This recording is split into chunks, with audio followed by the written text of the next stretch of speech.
श्री जीनंत मनसा जय जयकार करे हो जय जयकार करे हो जय जयकार करे हो जय जयकार करे। आज गुरुदेव का जन्मदिन है, जीनंत श्री मनसा का जन्मदिन है। वारे वाह।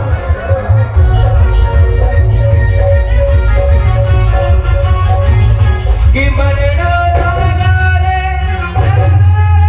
तीर तीरे जन्म महोत्सव गुरुदेव का आज मनाते हैं। अरे झूमेंगे अरे नाचेंगे अरे झूमेंगे अरे नाचेंगे अरे साथ में बोलेंगे गुरु अरे जीनो हजारों साल साल के दिन हो। तो शिविर भी चला और शिविर में भी ये हमारे दो साध्वी जी वहाँ से मिले और ऐसे सराय जाति के उद्धार में इन्होंने बहुत ऐसा भोग दिया हुआ है और बंगाली भाषा भी सीखी है तो वहाँ बंगाली में प्रवचन भी करना पड़ता है। तो सब तरह से मतलब पूरा साथ सपोर्ट इनका रहा है। तो इसके लिए आशीर्वाद के आगे भी ऐसा साथ सहकार देते रहे सराय जाति के उद्धार में, यही हमारा आशीर्वाद है। और जितना हम स्वस्थ रहेंगे आनंद में रहेंगे उतनी हमारी जो गति है नशद होगी।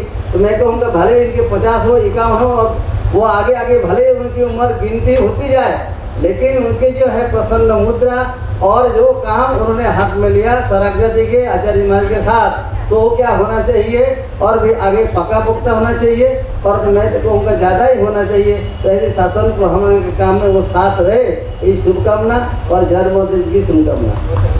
इस शत्रुंजय भूमि पर गुरु माँ साध्वी श्री जीनता श्री मासव का जन्म दिवस का अवसर आया है। तो हम सब साधु साध्वी भगवान आचार्य भगवान और श्री संघ से यही कामना करते हैं कि छोटी सी उम्र में जिन्होंने दीक्षा ग्रहण की, लगभग 11 वर्ष की उम्र में दीक्षा ली थी, औरंगाबाद की निवासी है, जिनके पिता श्री मणि भाई जवेरी और माता श्री लता बहन जिन्होंने बाद में दीक्षा भी ग्रहण की। तो ऐसे गुरुवरिया जिन्होंने छोटी सी वय में शासन की धुरा को संभाला और कहते हैं कि बंगाल की ऐसी उज्जड़ बंजर भूमि जहाँ पर तो खेती होती है, वहाँ जहाँ पर जो हरियाली भूमि होती है वहाँ पे खेती करना तो आसान है, किंतु उज्जड़ भूमि में जाकर अपना योगदान देना और वहाँ धर्म के बीज बोना उसमें अत्यंत कठिन परीक्षा देनी होती है।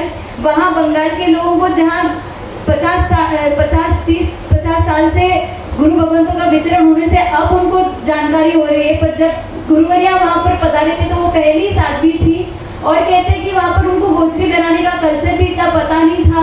तो वहाँ पर उन्होंने ममरा आदि खाकर भी उन्होंने दीक्षा जीवन जो है पालन किया है और ऐसा योगदान दिया, ऐसी कठिन तपस्या दी है और वहाँ के श्रावकों ने उनको बंग दीपिका ऐसे उनको पदवी से भी विभूषित किया है। बंगाल में सर्वप्रथम पधारने वाली ऐसी साध्वी वरिया है।